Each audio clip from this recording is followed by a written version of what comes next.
नाज़रीन आदाब, 22 फरवरी 2026 मुताबिक 4 रमज़ान के अवधनामा वॉइस एडिशन में आपका खैर मकदम है। आप समाअत फरमाने जा रहे हैं अवधनामा में शाये अहम खबरों के खास हिस्से।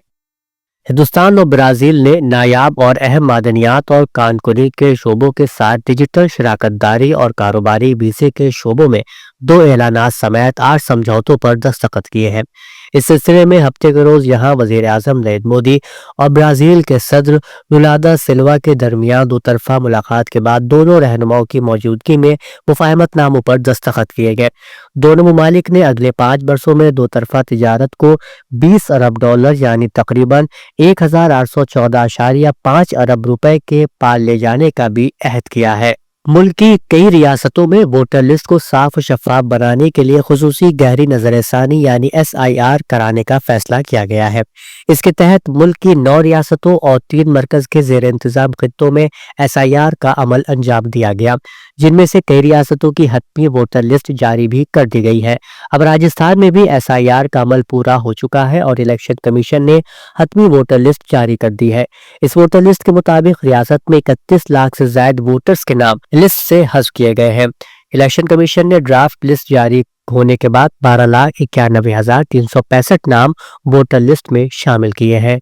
उत्तर प्रदेश के वजीर आला योगी आदित्यनाथ ने हफ्ते के रोज रियासत के किसानों और जरूरतमंदों कुनबों को बड़ी राहत देते हुए कुल 460 करोड़ रुपए की इमदादी रकम बराह रास्त उनके बैंक खातों में मुंतकिल की है। उन्होंने कहा कि रियासती हुकूमत किसानों की सलामती और खुशहाली के लिए पूरी तरह पुरअज़्म है। इस रकम में फसल बीमा योजना के तहत 2.51 लाख किसानों को 225 करोड़ रुपए और चीफ मिनिस्टर किसान हादसा फलाही स्कीम के तहत 3,500 मुस्तफीद खानदानों को 175 करोड़ रुपए फराहम किए गए। एनसीपी एसपी के लीडर रोहित पवार ने हफ्ते के रोज प्रेस कॉन्फ्रेंस कर संगीन सवालात उठाए। उन्होंने प्रेस कॉन्फ्रेंस के दौरान मरकजी वजीर बराए शहरी हवाबाजी के राम मोहन नायडू का इस्तीफा भी मांगा। रोहित पवार का कहना है कि उन्होंने इस तैयारा हादसे के हवाले से अपनी सतह पर जांच की है, जिसमें कई संगीन खामियां सामने आई है। उन्होंने इल्जाम लगाया जिस VSR ventures private limited company का यह तैयारा था उसे कोई बचाने की कोशिश कर रहा है। उन्होंने SR और नायडू के दरमियान ताल्लुकात की भी जांच का मुतालबा किया। रोहित पवार ने वजीर आजम नरेंद्र मोदी को खत लिखकर मुतालबा किया कि 28 जनवरी को पेश आए तैयारा हादसे की जांच मुकम्मल होने तक शहरी हवाबाजी के वजीर राम मोहन नायडू से कहा जाए कि वो मरकजी हुकूमत में अपने ओहदे से इस्तीफा दें। ईरान और अमेरिका के दरमियान जारी कशीदगी के सबब मशरिक़ वस्ता में एक बार फिर जंग के हालात पैदा होते नजर आ रहे हैं। मौजूदा सूरत हाल के पेश नज़र ये अंदाजा लगाया जा रहा है कि अमेरिका जल्दी ईरान पर हमला कर सकता है। इस मुमकिन हमले के हवाले से बड़ा इंकशाफ सामने आया है। 2 अमेरिकी अफसरान ने बताया है कि ईरान के खिलाफ अमेरिकी फौज का मंसूबा अब एडवांस स्टेज में पहुंच चुका है। इस मंसूबे में इंफरादी तौर पर ईरानी रहनुमाओं को निशाना बनाने का मुतबादिल शामिल है। इसके साथ ही अगर सदर डोनाल्ड ट्रंप हुक्म देते हैं तो तेहरान में हुकूमत बदलने तक का मंसूबा बनाया जा रहा है। समाजवादी पार्टी का एक वफद वाराणसी में दाल मंडी के निदाम के बाद मकीनों की खैरियत दरियाफ्त करने के लिए आज दाल मंडी का दौरा करने वाला था। ताहम वाराणसी पुलिस इंतजामिया ने पार्टी के कई रहनुमाओं को घरों में नजरबंद कर दिया। बगैर इजाजत वफद के दाखिले पर भी पाबंदी लगा दी गई है। समाजवादी पार्टी के लीडरों ने घर में नजरबंदी पर सख्त रद्द अमल जाहिर किया। उनका कहना है कि यह आइन के खिलाफ है और इन दिनों किसी की खैरियत दरियाफ्त करना भी जुर्म बन गया है। SP लीडर ने कहा कि मौजूदा हुकूमत आमिराना अंदाज में काम कर रही है, जो जमहूरियत की खिलाफ वर्जी है। ख्वाजा मोइनुद्दीन चिश्ती लैंग्वेज यूनिवर्सिटी ने ज़हनी सेहत से मुताल्लिक बेदारी, डिप्रेशन के नज़्व नस्र, खुदकुशी की रोकथाम और समाजी बाख्तियारी के फरोग के मकसद से मेंटल शक्ति foundation of freedom from poverty trust India Canada के साथ एक अहम से फरीक़ी मुफाहमती याददाश्त पर दस्तखत किए हैं।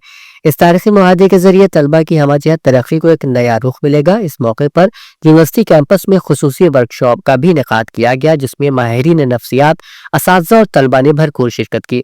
प्रोग्राम के दौरान ज़हनी सेहत की अहमियत, डिप्रेशन की शिनाख्त, खुदकुशी की रोकथाम के मौसर तरीके और कैंपस वेलनेस मॉडल पर तफसीली गुफ्तगू की गई। तलबा ने खुलकर सवालात किए और माहिरीन ने अमली रहनुमाई फराहम की। उत्तर प्रदेश में भारतीय सकाफती विरासत के तहफ़्फ़ुज़ को फ़रोग़ देने के लिए एक रोज़ा यूथ हेरिटेज लीडरशिप प्रोग्राम का इनेकाद किया गया। ये प्रोग्राम सयाहत व सकाफत के वज़ीर जयवीर सिंह की तरग़ीब से उत्तर प्रदेश रियासती आसार क़दीमा डायरेक्टरेट के ज़ेर एहतमाम मुनक़िद हुआ। بھارتی ثقافت اور وراثت کے تحفظ و فروغ کے مقصد سے جاری پروگراموں کی اس سلسلے میں یہ ایک اہم پہل تھی۔ پروگرام کا مرکزی مقصد نوجوانوں کو بھارتی ثقافتی ورثے کی اہمیت سے روشناس کرانا اور انہیں اس کے تحفظ میں قیادت کی صلاحیت رکھنے والا بنانا تھا۔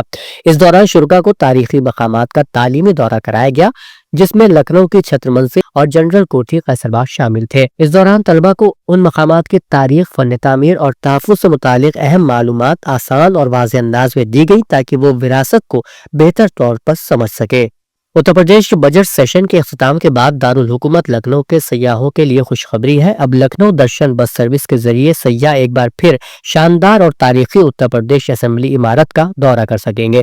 بجٹ سیشن کے دوران حفاظتی وجوہات کی بنا پر اسمبلی کا دورہ عارضی طور پر روک دیا گیا تھا، لیکن اب جمہوریت کا یہ دربار عوام کے استقبال کے لیے دوبارہ کھل گیا ہے۔ یہ اطلاع سیاحت و ثقافت کے وزیر جےویر سنگھ نے دی ہے۔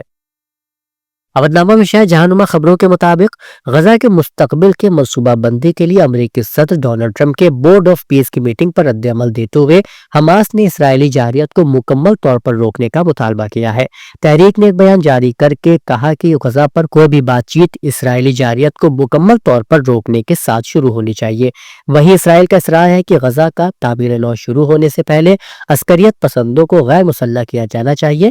ٹرمپ کے بورڈ نے واشنگٹن میں اپنی افتتاحی اجلاس منعقد کی، جس میں مختلف ممالک نے اسرائیل اور حماس کے درمیان 4 ماہ سے زائد عرصے سے جاری جنگ بندی کو آگے بڑھانے کے لیے غزہ کی تعمیر نو کے لیے فنڈ اور سیکیورٹی اہلکار فراہم کرنے کا وعدہ کیا۔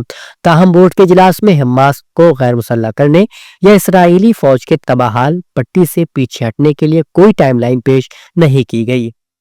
لبنان کے جنوبی علاقے میں واقع فلسطینی پناہ گزین کیمپ پر اسرائیل نے فضائی حملہ کیا ہے، جس میں 12 افراد شہید ہو گئے ہیں۔ بین الاقوامی خبر رساں ادارے کی رپورٹ کے مطابق 12 افراد کی شہادتوں کے علاوہ اس حملے میں کئی افراد زخمی بھی ہوئے ہیں، جبکہ حملے میں ایک گرجا گھر کو نشانہ بنایا گیا۔